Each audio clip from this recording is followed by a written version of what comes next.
Good evening, good night, good morning, wherever you are right now. It is Friday, March the 27th, 2026, here on the East Coast at least. I got my guy with me, Rodney, on the West Coast though. He's still in yesterday. My Facts. guy, Rodney, how you Living in the feeling, man? past. Hey, Welcome to the man. show. Thanks, man. Thanks for having me. I'll be checking out the show when I can. When I'm not working, when I'm not in the studio. So, love what you're doing. Love that you're, just doing some independent stuff on your own. So, happy, you reached out and, I'm just here to contribute, here to have a good time for the night. So, I'm with it. Yeah, Ronnie's being humble, man. Like this guy got some really good takes. I'm not. So I'm certainly gonna enjoy those tonight. So I definitely had to hit you up. I love your takes. I love you get the people going. So at least I'm. I love stirring the pot in the group chat. That's what I'm here for. I just everything I type in there is just to make me laugh, and then if other people laugh, that's just like the cherry on top. Nah, that's absolutely true, man. This guy's a guy definitely in the group chat. So we're gonna talk a lot of things. We definitely got to talk NBA. I know you got a ton going on with the NBA, but I know you stick very closely to it. Obviously, you work with an NBA show. So Shout I out the want association. Catch us on NBA TV, 7:30 Eastern, Monday through to. Friday. Facts. There we go. So I'll definitely plug that in at the end of the clip too. And in the end of the clips. But yeah, so I want to talk a lot of different things. Obviously, we want to talk a lot of NBA. You're a big time Spurs fan, Of which course. I love. I love. I got a lot of love for the Spurs. My guy Tim Duncan won 5 championships there. So we'll talk about them. We'll talk about Victor Wembanyama. We'll also talk about one of your rivals, the Houston Rockets, and some of the things that they've been doing lately. So I definitely got to talk about that. What else do we have on our rundown? We're going to talk Kawhi, Lakers, a show of yours that you mentioned to me, and I saw the trailer. And I haven't actually watched the show yet, but I did think it was a very interesting trailer. So we'll discuss that as well. And I'll find a wacky story or two before I get you out of here. So Media Markets, we are live right now in effect. My guy Rodney in the building. And let's start off with the NBA, man. Your Let's do it. Spurs, the top of the West. They're gonna be. Let's say, are they going to be the number one seed? I'm pretty sure of it. They haven't I don't locked it think in they're gonna yet. be number one. I think OKC Okay. will hold on. Their strength of schedule is not too hard relative to the Spurs. I think it'll be really close. Honestly, how it's shaping out, I would prefer the Spurs to stay at 2, just because I'm Yeah. looking at who's at 3 and 6. I'm already thinking ahead to round 2, and I'm licking my chops. I'll take either of those teams round 2. So I'm looking at Denver in the 4-5 with Minnesota, and I'm like, I would like to avoid those teams actually. Yeah. So I'm actually very content with them being number 2. Okay, so yes, we got the Spurs back on top in the top two in the NBA. I mean, this is a team. If you're growing up, the reason I was a Tim Duncan fan is because I felt like I watched him every year in contention in the finals and finding a way. Obviously, super fundamental. So, growing up, I developed my game like him. Right, I was in the post. I was one of the youngest kids in the post. So I love Tim Duncan. Love the Spurs organization. They obviously had some down years after post Tim Duncan, Kawhi. We'll Right. talk about Kawhi a little later. But I mean, how are you feeling right now? I mean, you got the Victor Wembanyama pick. You're back in the top of the West. I mean, how are you feeling overall, just as a fan?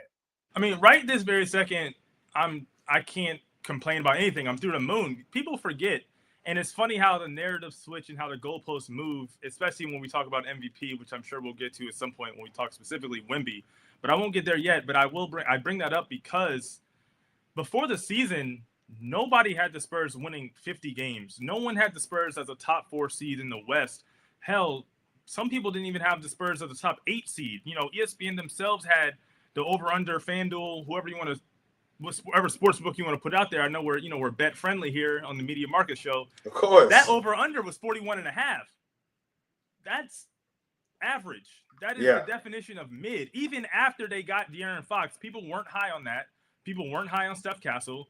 People still had questions about Wemby, honestly. People weren't considering Wemby a top 5, top 10 player. But now that, they've had this amazing season, now it's revisionist history. Now the NBA handed them a dynasty. Now, Wemby's got a super team. He doesn't deserve MVP. All these sorts of things. So for me, this was quite literally better than the best case scenario I could have asked for in last October before the season started. I didn't even think the Spurs would be the number 2 seed. I thought that they would for sure be a top 6 seed. I have bets with my coworkers to prove it. that they were going to be top 6. They were going to not be in the play-in. So it's not like I was as down on them as other people. I definitely thought they would be good, but they've exceeded everyone's, including my own, expectations up to this point. So I'm thrilled. Yeah, I mean they've been playing great basketball. I mean, like you said, I remember a lot of people were down on the De'Aaron Fox acquisition, Made no and sense. it makes no sense. No. Like I mean, me as a personally, I don't get too. It's just like usually when the playoffs come around, that's kind of when I really like judge the players. Like I don't. I'm not as like super focused into the NBA until post All-Star as everyone else. But I feel like NBA fans are so insane. I feel like they react so crazy over every little thing, and it's like, why so harsh? But the De'Aaron Fox thing never made sense to me. It's like, he's a good player. You're bringing in a good player with Victor Wembanyama. You're bringing in a good player for free, basically. They didn't give up one quality piece. They salary dumped Zach Collins. And they gave up a pick that wasn't even their own. It was like a Minnesota 2030 swap that they got in the Rob Dillingham trade, a year prior. So they got him for free. And when you have a player like Victor Wembanyama, who is a top 5 player conservatively in the NBA, and you have him on a rookie scale deal, that's when it's time to go attack. You're not going to ever have a bigger competitive advantage than having a top 5 player making $10 million in a salary cap sport. Every other player that we associate with Victor Wembanyama in terms of the tier that he's on, the SGAs, the Jokers, even the Jaylen Browns, the Cades, all those guys are on max contracts, as they should be, and eventually Wemby will be. But to have a guy at 22 on a rookie scale deal for 2 more years, this year and then next year as well, before his max extension kicks in and all those sorts of things, you have to go get another max player. So I never understood the Fox, why people were so down on that. I guess they thought, he couldn't coexist with Castle and Dylan Harper. But I was like, why would you want a bunch of rookie guards? The biggest problem the Spurs had is they didn't have any guards for Wemby. That's why they went and got Chris Paul last year. Yeah. So why wouldn't you just go get an all-star point guard for a guy who is the best lob finisher in the league, the best finisher around, one of the best finishers around the rim? So I don't know. People would be thinking a little too hard. I don't know. I can't speak for them. They're not here to defend themselves, so I'm not going to say too much else. No, I get it though. I mean, no, the Spurs. I mean, and they've always done the right thing, right? Is it Buford? RJ Buford? RC, but right now, RC. Shout out to Black Man Brian Wright. That's the GM right now. Okay, Brian Wright around. RC Buford got a little old. You know what I'm saying? Them old white men don't be trying to give up power. So he was washed. Same with Pop, low key. There was a couple years. It was like, bro, y'all are both over 70. It might be time to pass this thing along to the next generation. So they were holding on. So that's why you get the DeMar DeRozan years, the DeJounte Murray years, the years of true mid. But Brian Wright came in and turned around the ship. So shout out to him. Shout out to him. And I mean, what do you think about Wembanyama? I mean, obviously he has to stay healthy, but if he stays healthy, like, do you see him on this multiple MVPs, multiple championships? Could he possibly be the GOAT? If we took we turned health off, we took the sliders all the way to 0, and I didn't have to worry about injuries. I mean, GOAT is allowed. I'll never put that on a 22-year-old, but best player in the league, that's inevitable. It really is.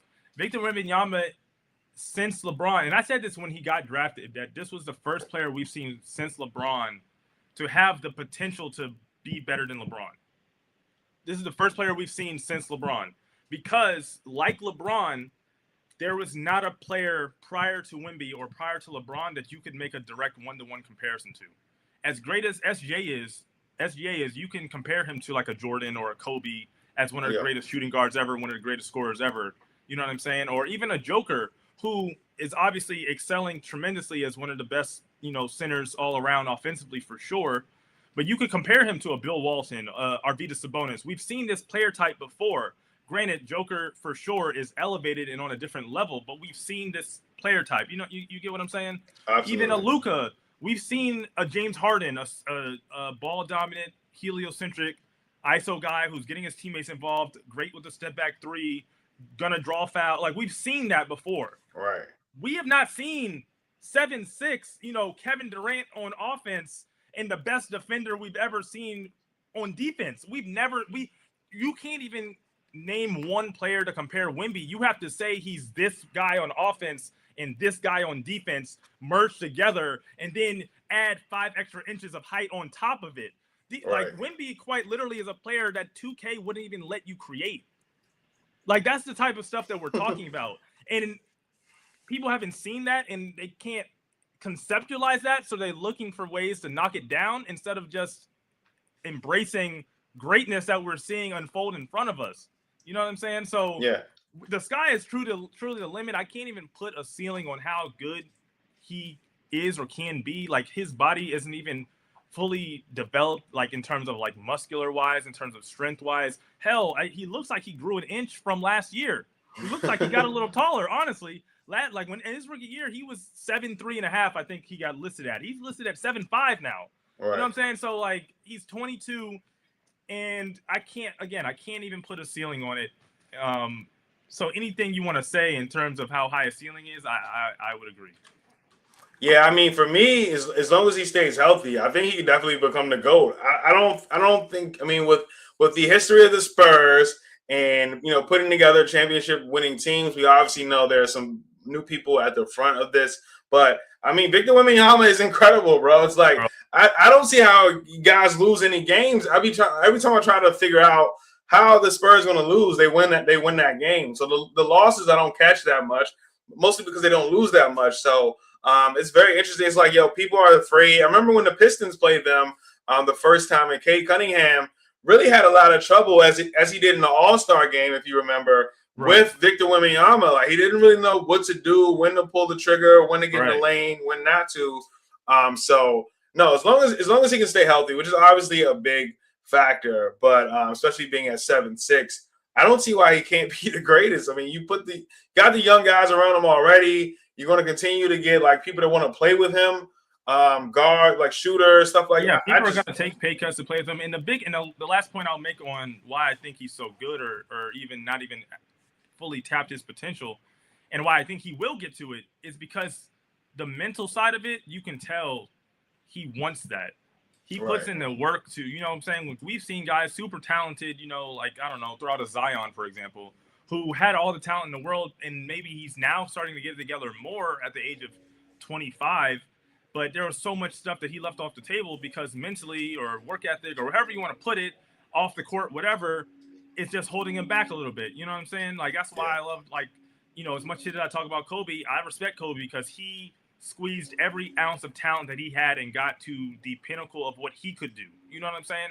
Clearly, he's not 7'5", so there's obviously a ceiling he's not going to be able to get to just based off of genetics. But he maximized his talent. Tim Duncan maximized his talent.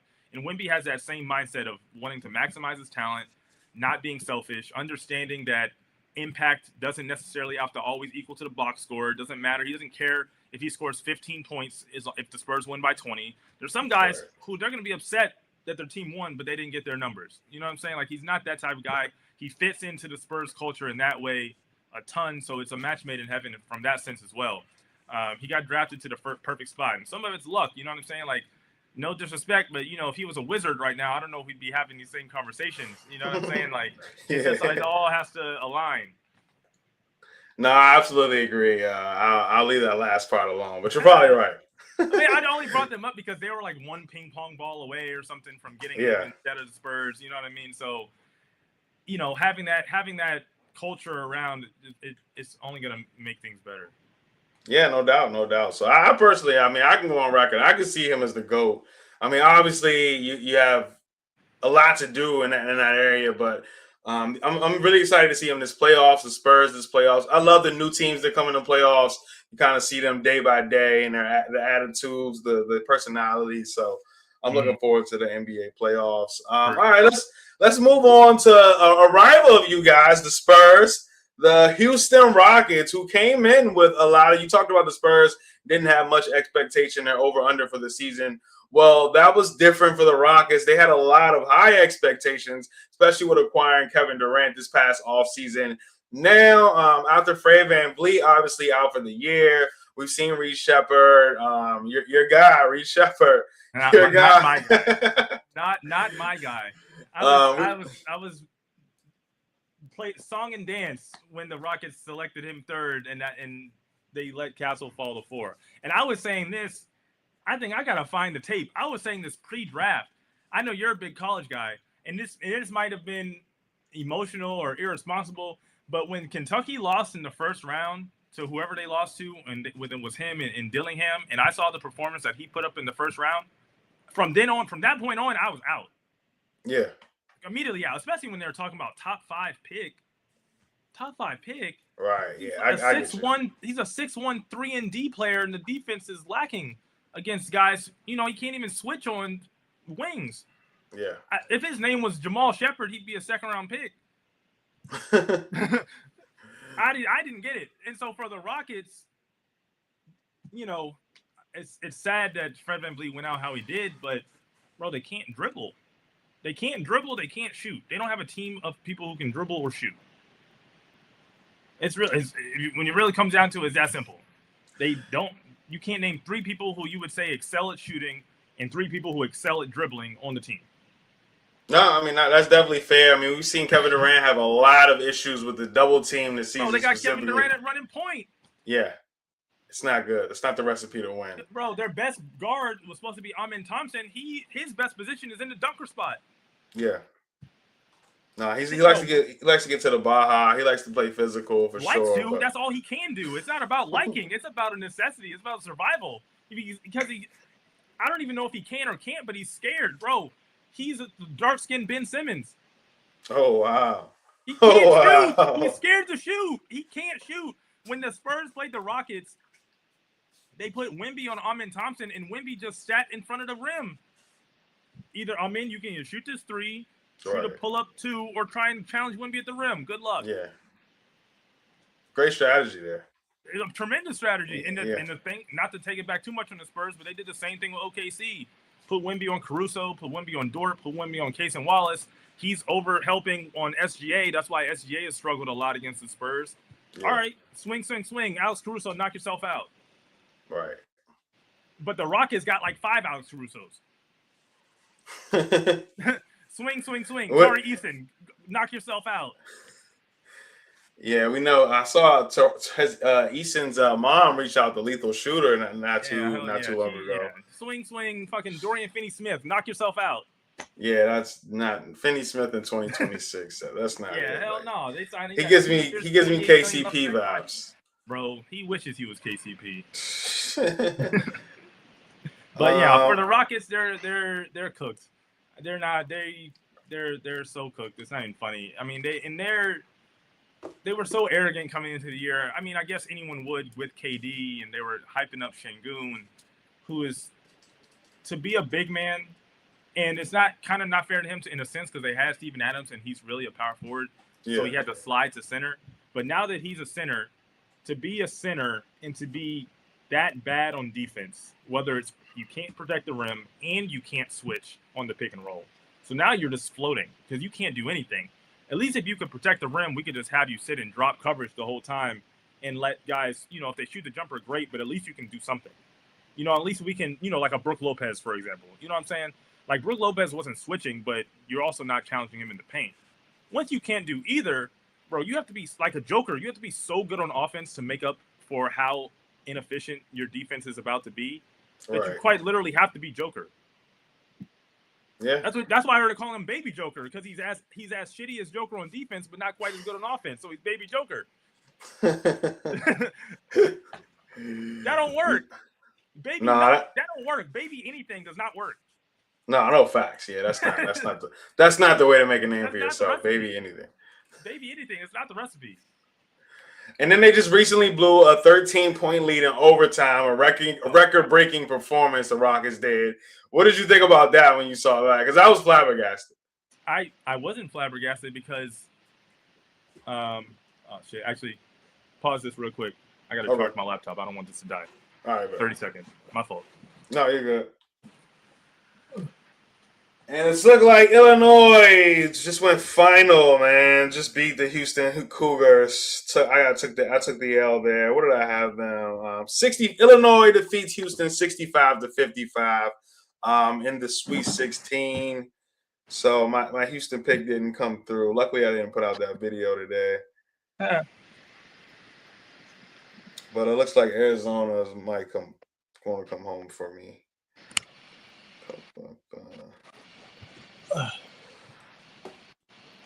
I need UConn to do their thing tomorrow, and all will be well. All right, we're back. My fault. No, you're good. But yeah, I mean, they gave up this 13-point lead. The Rockets did in overtime. Yeah, so under 3 minutes ago, it was the largest deficit a team had come back and won in an overtime game in NBA history.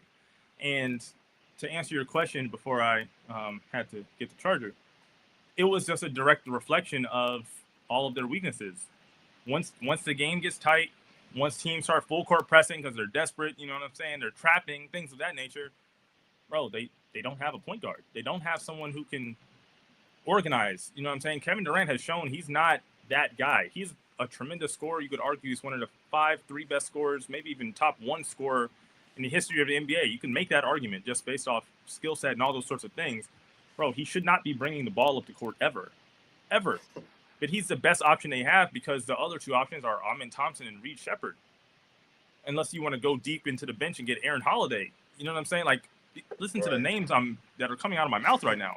You know what I'm saying? Like, don't get me wrong, they shouldn't be giving up a 13-point lead, but they've given up a lot of leads in the fourth quarter and a lot of lead. And Ime Udoka is the type of coach that's also given up a lot of leads. You can go back to the Celtics, you know, when he had Tatum and Brown and they would give up fourth quarter because he's not the type of coach who's adjusting mid-game.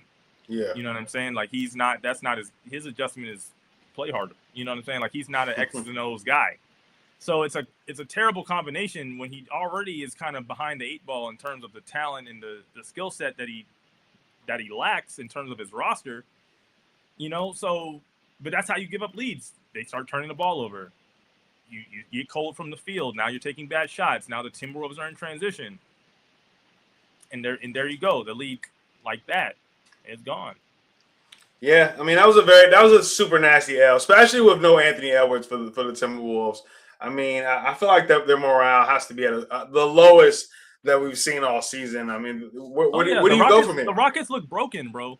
There was a time where Sengun actually played really well. Like, shout out to him. He actually played really well. And he played really well in the previous game as well that they lost. Like, he's actually at least offensively, has played really well the last couple of games. I believe he's scored over 30 points in his last 2 games. He actually made a really big block to send the game into overtime. Yeah. And I looked, and no one gave him a high five. No one patted him on the back. No one cheered. Like, bro, they're just broken. They're broken. And I don't know if that's an Ime thing. I don't know if it's a player thing. I don't know. I mean, we could have a Kevin Durant conversation because all these locker rooms that he keeps going into kind of crumble at a certain point. At some point, you know, you keep cycling through roommates and you keep having problems, bro. You're the bad roommate. Yeah, at some point. You know what I'm saying? Like, you're the common denominator at some point. But yeah, they just don't have it, man. There's a clear blueprint to beat them, and they don't have the players nor the coach to necessarily make the adjustments. Yeah, Rockets are definitely in pain. They're at their lowest. Love to see it. I'm not. Yeah, they'll be all right. So I thought. I mean, I definitely thought they would play well, but I thought Fred VanVleet would be more a part of this. So, but man, I don't even know how much Fred VanVleet would have saved this. Ultimately, he certainly would have helped, but it's not like he would have. It's not like the Rockets were going to win a ring. I mean, looking at things now, it's not like the Rockets would have been better than the Spurs. Fred VanVleet's not changing their life that much. Fred VanVleet. All right, let's talk some MVP talk. I know recently there's been some Luka smoke, right, for the Lakers. The Lakers have been winning a lot of games lately. But yes, I mean, MVP, who do you have as your MVP of the NBA right now as the season is coming to a close soon? I'm going to go, my MVP list actually right now, I'll still give the slight edge to SGA. I think Wemby's second. And you can talk me into Luka or Jaylen Brown for third. Yeah, I personally, I mean, I really like what Jaylen Brown's done the entire season. I don't know where Boston is on the standings right now. I can look it up, but I mean, just keeping them afloat.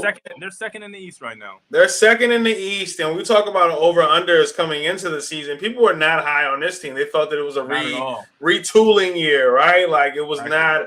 They were not in a position to compete for a championship, especially with Jason Tatum recovering from that injury. But I mean, Jaylen Brown's kept him afloat all season long. When he had to go, when he has had to go against the best of competition, just like the other night against OKC, he steps up, 33 points in the win, 8 rebounds, 8 assists. And then we've seen him against the Detroits. Remember when Detroit was on that big run? They won so many games in a row. They go to Boston, and Jaylen Brown puts up big numbers, stops them dead in their tracks. We know that Cade was getting MVP run at that point, kind of. But I think Jaylen Brown would be my personal vote for MVP. I just think the fact that he's second in the East and compete. I mean, you obviously got to have the wins to be second in the East, and the stats that he has for the season, and keeping this team afloat when the expectations were like nothing at all. I mean, they were saying like maybe he could lead the league in scoring, possibly. Right. That would kind of be an accomplishment for him, but it's like, no, I'm actually going to get my team to the playoffs and be a number 2 seed. I'm going to say, not just the playoffs. They're, like I said, like you said, the number 2 seed. I think his case and Wemby's case are very similar. I think they came into the season with similar expectations.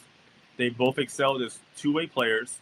Obviously, I think Jaylen Brown scored a little bit more than Wemby and been on ball and maybe, had more impact directly offensively. Wemby a little bit more on defense, but nonetheless, two-way guys.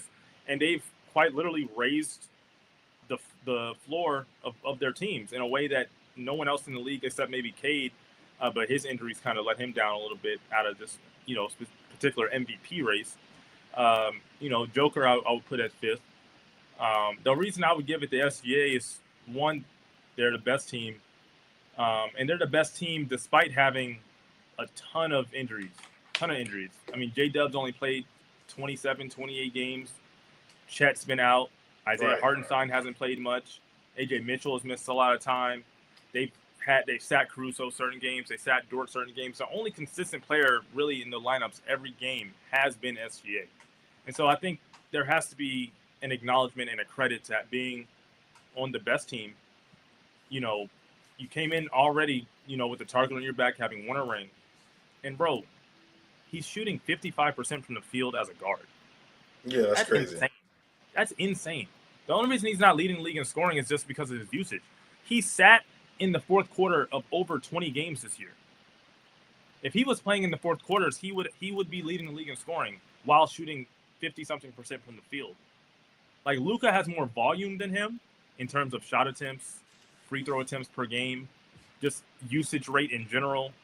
You know what I mean? So he's going to have those stats over him in terms of just pure numbers, the points per game, the assists. But when you really peel it back and you see SGA's efficiency and his points per minute and those sorts of things, I just think what he's doing it's one of the greatest guard seasons I think I've seen in my lifetime. Yeah, and we didn't even mention Joker, right? Like every night I look up and he just has like a crazy triple-double. Last night he had, what was it? I think he had like 22, 20, 20, 20, like, and like 20, 20, and 19. I mean, come on.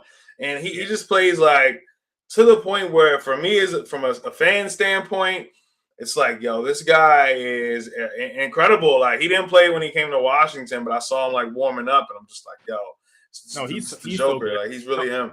The only reason I put him at a slightly lower tier, despite his numbers, you could, especially the analytics really love him. I mean, Denver's defense is bottom 10 in the league right now, and he's a big reason why. He's a big reason why they're the 4 seed and not the 1 or 2, despite, if you remember before the year, everyone loved Denver. Everyone loved the fact that they upgraded their roster. That, one of the big things that everyone said was, Denver doesn't have a bench. So they went out and got Valanciunas and Tim Hardaway and Bruce Brown. Yeah. Peyton Watson also emerged as well. Yep. Like, they're a really, really good team.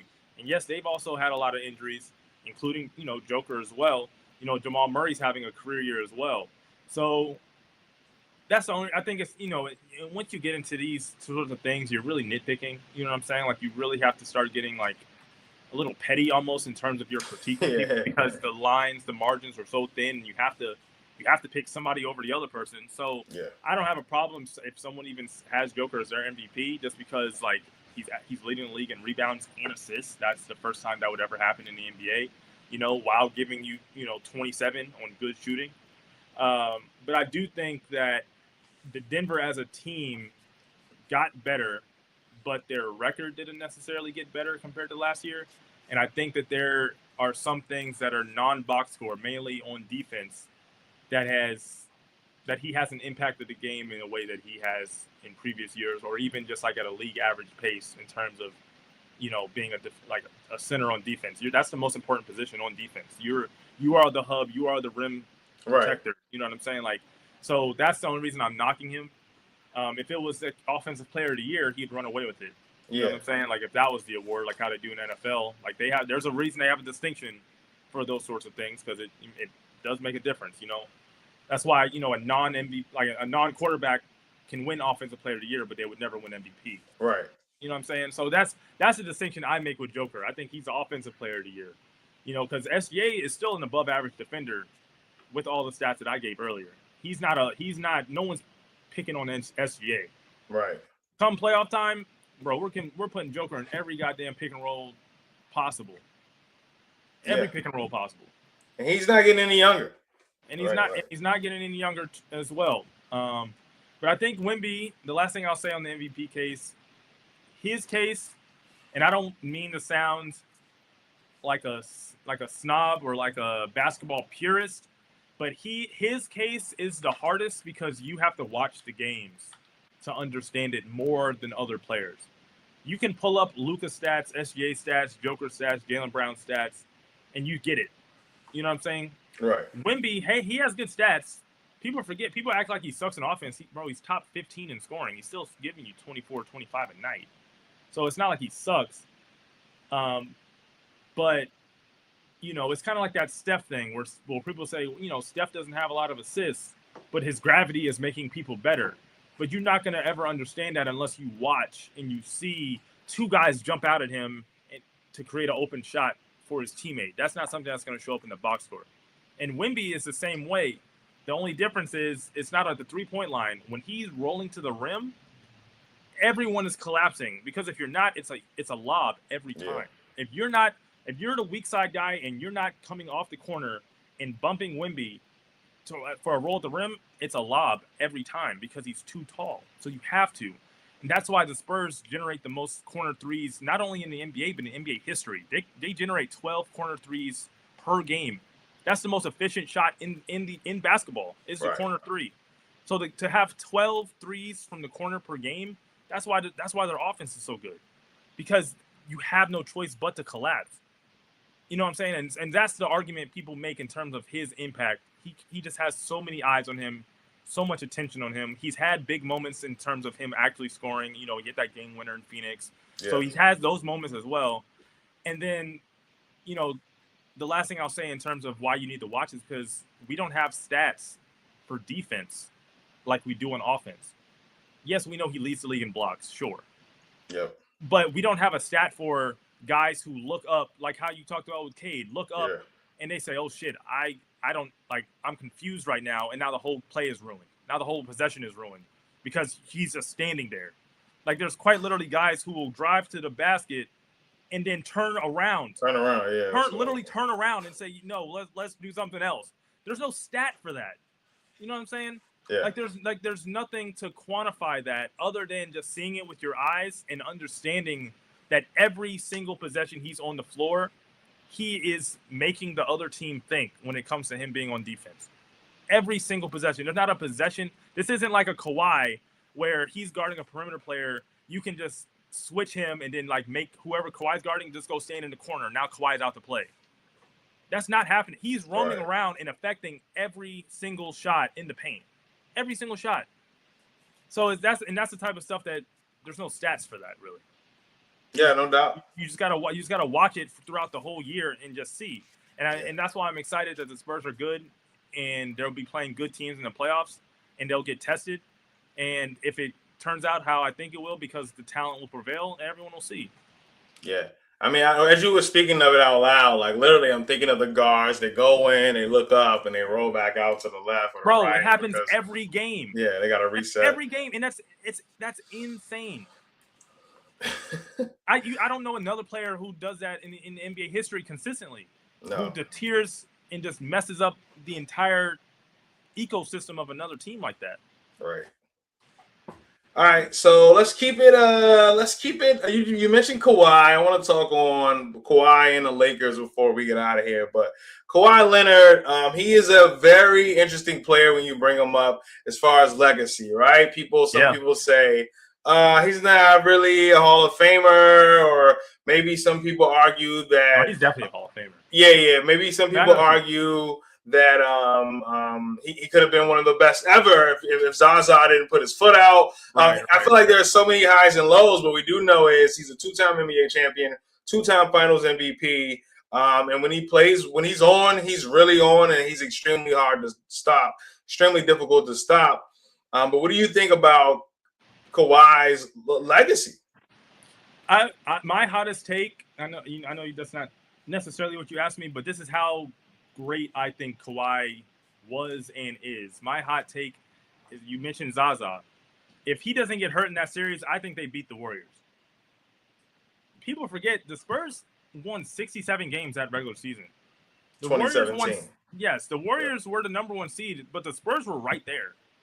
The Spurs lost one game at home that entire season. They tied the NBA record for best home record in the regular season. Yeah. That was a really, really, really good team. LaMarcus Aldridge was at his peak. And to me, Kawhi was the best player in the league. He was the best player on that floor. It was just sad that it was game one. Mind you, I can't think of another time that the Warriors, when they had Steph Curry and Kevin Durant, were going into a halftime down 20. Right. That's what happened game one of the Western Conference Finals.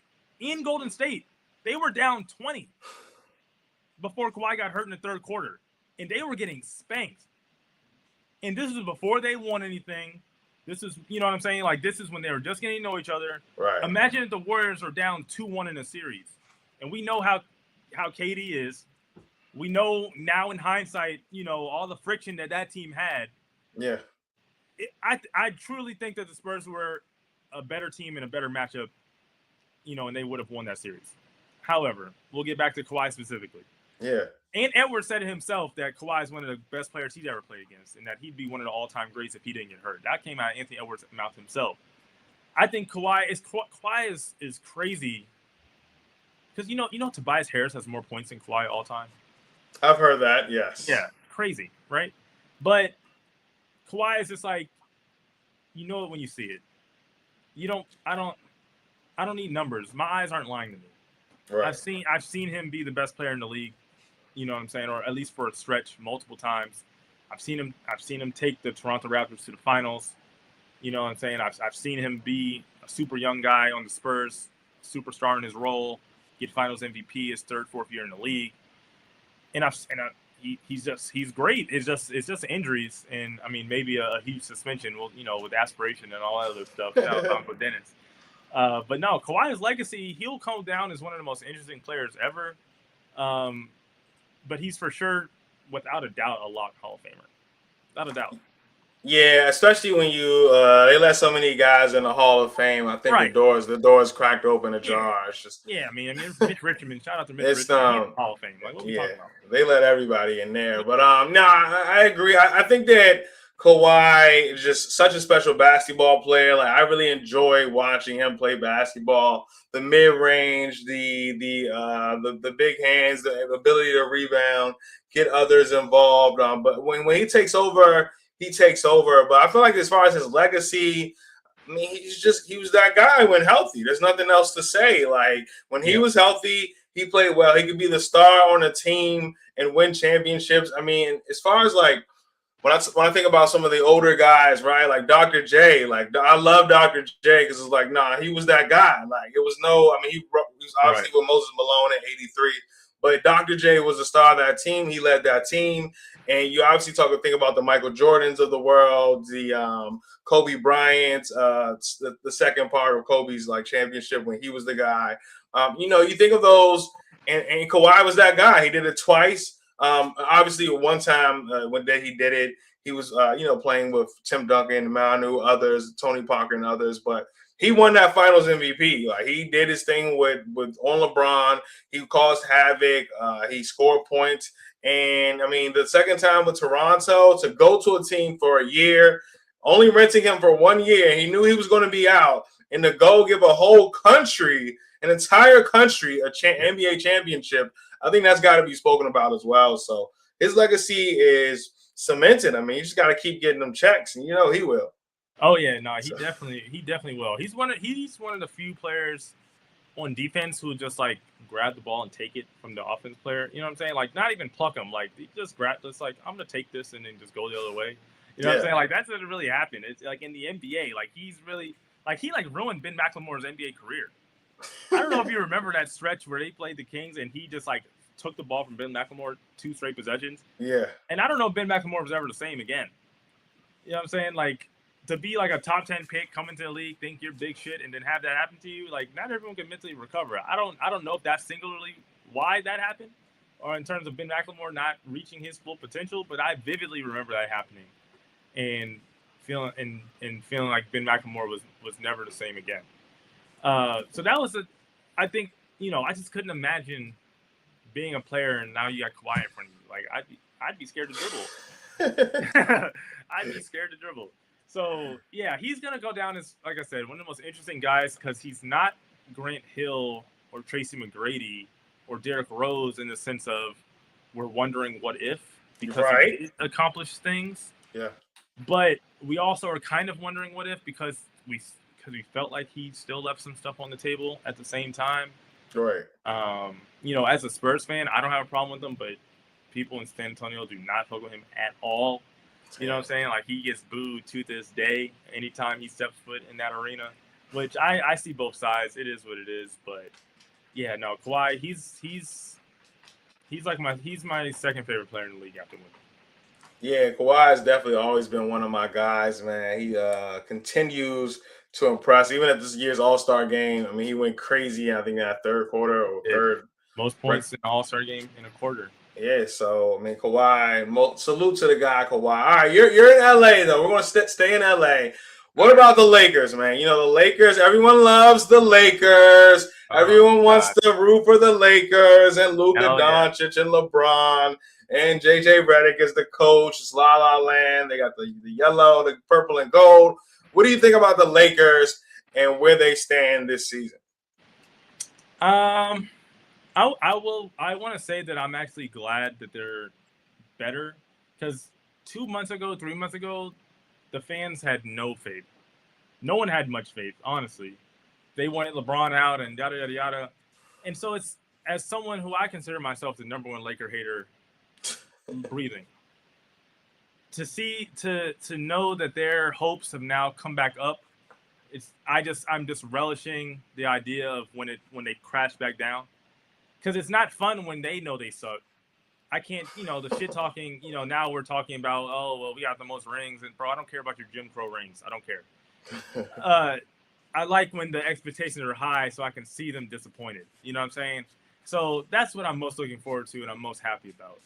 I will say that they have, I guess, a puncher's chance. Like, if Luka doesn't get any fatter, he'll have a shot of winning a series. You know what I'm saying? Like, you can talk yourself into, the Spurs don't have the playoff experience and the Lakers are more experienced. And so, if they keep the game close, Luka can, pull it out in the end. And maybe LeBron has a big game and maybe Austin Reeves has a big game. Like, you know what I mean? You just figure out how you add up to 4 wins or something like that. Like, I mean, I guess, like, if I was a Laker fan, I guess I'd be talking myself into those things. But they have definitely improved as the year's gone on. I think that they have a clear hierarchy. I think LeBron finally has got it through his 41-year-old head that he's the third option. And it's not a bad thing. It's okay to be the third option, to, be like super Draymond, like this weird, like super Draymond, Aaron Gordon mix of like power forward where you're not always having the ball. He's finally accepted that, and they've gotten better because of that. They finally realized that Marcus Smart is their best defender. He should probably start in a lineup with Luka and Austin Reeves. You know what I'm saying? You should probably have someone who plays defense. DeAndre Ayton's finally realized, like, hey, I should probably maybe I am Clint Capella. Maybe I should be more like Clint Capella. I think he's kind of, at least he's fighting those demons. He's working those out. You know what I mean? Maybe he needs a sort of sports psychiatrist or something, but he's working it out. He's figuring it out. So all that to say, I think they're a fun team. I think that they'd beat the Rockets in the first round for sure. Right. But I'm taking any and all bets on a Spurs Lakers second round series. Please, anybody in the chat, hit up Markus after. If you need my number, if you need my email, let me know. I'm gonna be FanDuel Sportsbook, taking all bets for the Lakers against the Spurs in the second round. I don't think they just don't have the athleticism. They don't have the horses. They're quite literally like I think the slowest team I think I've seen in the league, just in terms of like running a race. Like everyone on that team's so fucking slow. So I just don't see it. But I'm glad that they're in the conversation. It makes things more fun, in all seriousness. Yeah, from my standpoint, I guess it's sort of similar, but at this point, obviously defensively, they don't really have those young guys on the wing that are, fast and athletic. I don't really see that from them. Offensively, what Luka's going to give you, what Reeves is going to get you at this point, and LeBron, right, for that matter. Not really sure what Ayton will give you on the day-to-day basis, but I just like watching them for their star power, right? Like whether they succeed or fail. I feel like it's similar to the how I felt about like the 03-04 Lakers. Like, okay, if you do well, you do well. But if you fail, that's entertaining too. Like they are, and that's a part of the Laker brand, right? Like similar to the Cowboys. Like, yo, if you do well, hurrah, the Lakers have done well again. Like they're back on top, but if they don't, it's also like it's really good entertainment. Where's LeBron gonna go? Is Luka with his baby mama and the drama? What's going to happen with that? Austin Reeves, does he deserve what? So I love that aspect of the Lakers, and that's never going to go anywhere in Los Angeles. So those are my thoughts on the Lakers. No, yeah, and I feel the same, and especially being out here, you know what I'm saying? Like I see the Lakers, I see the real, little brother, big brother dynamic with the Lakers and Clippers. It's a very real thing. It's kind of like the Rams and Chargers in a way, taking it to NFL. But yeah, it's fun as an NBA fan, as someone who makes NBA content, as someone who makes a show about the NBA. It's better when the Lakers are relevant. So I'm not mad at it. It wasn't fun when they had Robert Sacre out there, ruining the vibes. So good on them. I hope they make it to the second round. Yeah, Robert. Yeah, those are the days for sure. Yeah, Robert Sacre, Jordan Hill. Yeah. All right, before we get out of here, I got two more. I got one wacky story for you. But before then, let's talk DTF St. Louis. You brought this is a show that you're watching, HBO Max. I've definitely seen the preview, and I said that I wanted to start it myself. But kind of give me an insight to what this show is about. From what I saw, it's two older gentlemen, obviously in St. Louis. Get on an app, and it goes left for one of them. Is that correct? Yeah, that's about right. I mean, it's only 4 episodes in so far. Like it's a brand new show, so yeah, okay. So you can. It's easy to to pick up if you want to binge a little bit and then follow along as it comes out on Sundays. The only reason I even watched it is because Jason Bateman, the dude from Ozark, you know what I'm saying? If you're into Ozark, he's in it, and he's also did like Arrested Development, like all his stuff. I like all the stuff that he's in. I think he's one of the better actors that we have. For sure. So anything he's in, I'm gonna tap in. So yeah, it's basically Jason Bateman. He's one guy, and I forget the name of the actor, but like you said, two older gentlemen. They download this app called DTF. Obviously, we know what DTF stands for. In the St. Louis area, it's like a very straightforward like sex app, basically. And they both are married. They both have wives. Just keep that in mind. Okay. So, see how I can explain this without giving away everything that's happened. Basically, Jason Bateman's character ends up meeting with the wife of the other guy you saw. So he's friends with this guy, but he's also fucking his wife at the same time. And so the dude whose wife is getting fucked, he is on the app too, but he's like meeting with men. Like he's on some other shit, you know what I'm saying? Like but he's like a super like insecure, like dude. He's gained a lot of weight, you know what I'm saying? Like he's just not confident in himself, sort of thing. Like clearly kind of questioning his sexuality, that sort of shit. And so, but he pops up dead. Like yeah. He's dead.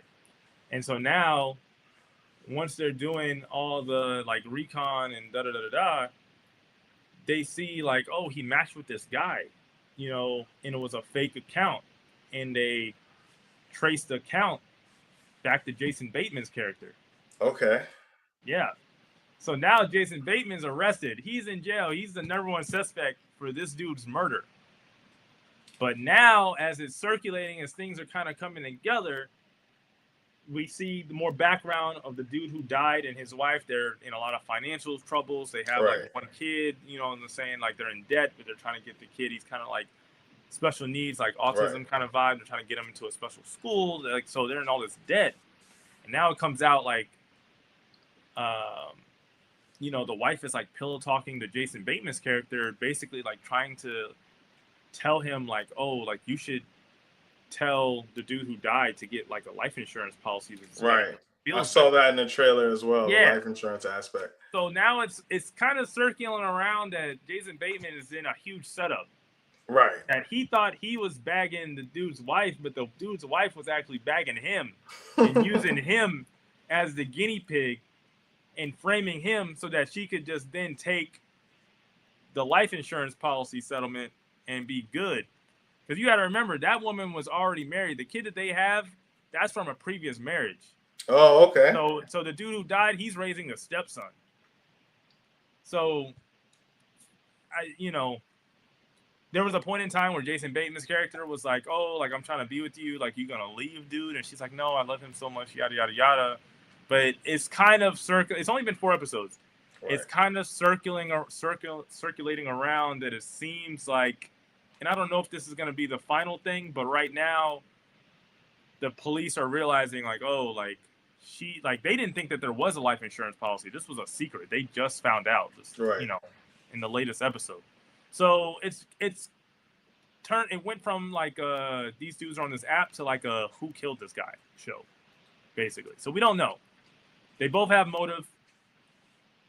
Jason Bateman's character, like, oh, like you were fucking his wife and his wife didn't leave him, like it could be a crime of passion. Right. Obviously now there's this life insurance situation. Who knows if the wife set it up? So yeah, it's a good show. There's other shows I'm watching too, but that's the most recent one I'm watching, the newest one I'm watching. No, I like to hear that one because it's brand new, so I could catch up with that. But I saw the preview like a few weeks back or a month back. I was like, oh, I need to watch that. So I'm gonna be sure to get on that. Maybe we'll do some reviews. Yeah, I'm down. Let me know. I'm watching. What else am I watching? I mean, it's like season 4, but I'm watching Invincible. That's a good show if you're into like some animated like superhero stuff on Amazon Prime. Yeah. Bunch of docs, stuff like that. But yeah, that's the main show. That's the only show I'll give a breakdown for. Yeah, it's a good show.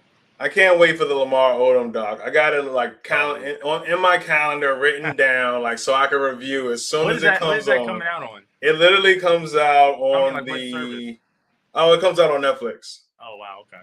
Yeah. So damn. Yeah, I will be there. I will be locked in, bro. Like, there's no doubt about it.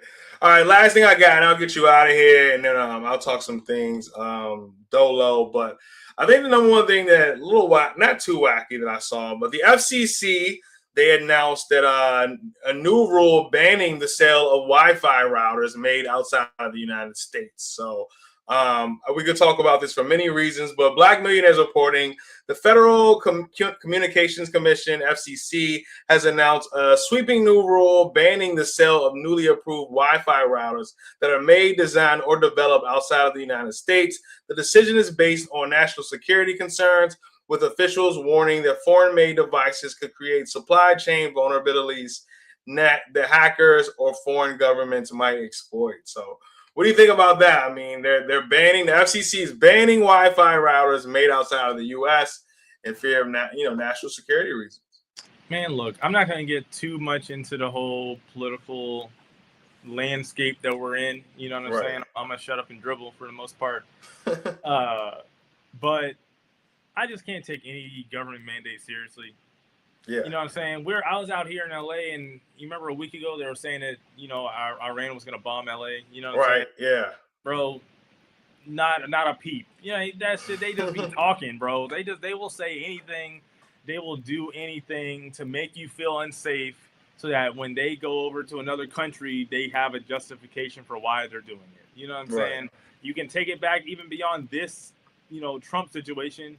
Take it back to Bush, in terms of, oh, they have weapons of mass destruction, and that's why Right. we got to go to Iraq and that. Bro, they will feed you anything to justify the foreign policy that is capitalism, spreading capitalism, colonialism, taking others' resources for us. You know what I'm saying?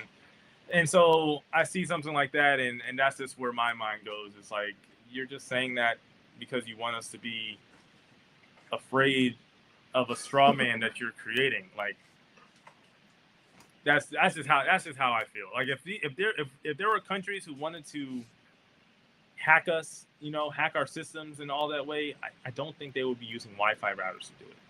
Yeah. You know what I'm saying?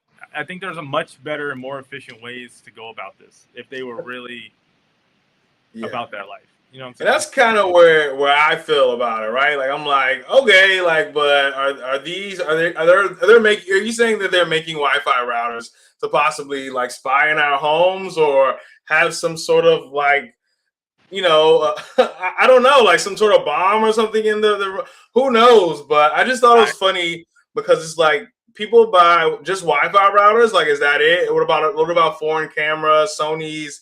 Anything like that with a lens, possibly? Like, is that everything else is okay though? No, that's a good point too.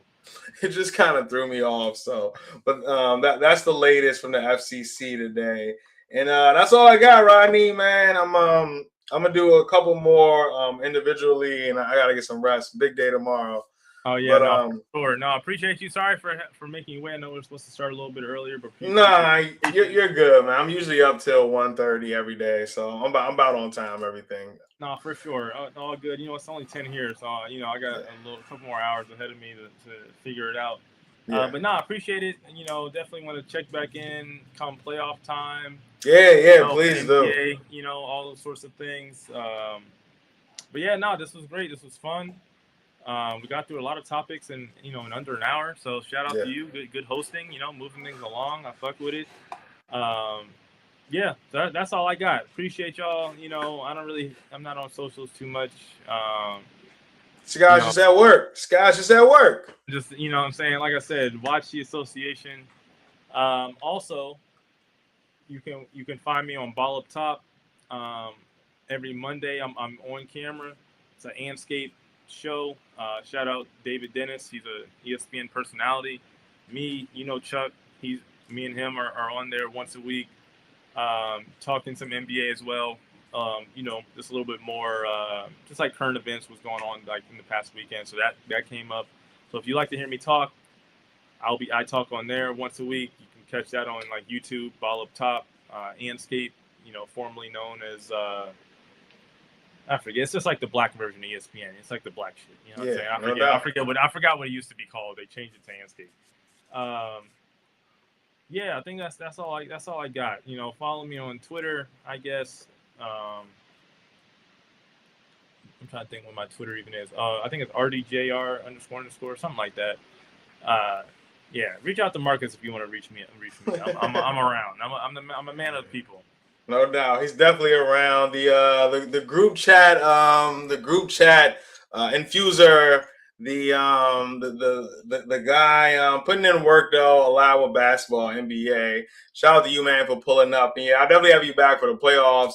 A lot of good things to talk about and some off-season stuff, right? We'll see the signings and everything like that, free agency. So definitely a lot to talk. NBA never stops. That is one thing I can say. The NBA never. NBA is year round. They give you like 1 month off, like in August. Kind of, and that's really about it. Then training camp starts mid-September, and we're back at it. So yeah, I'm around,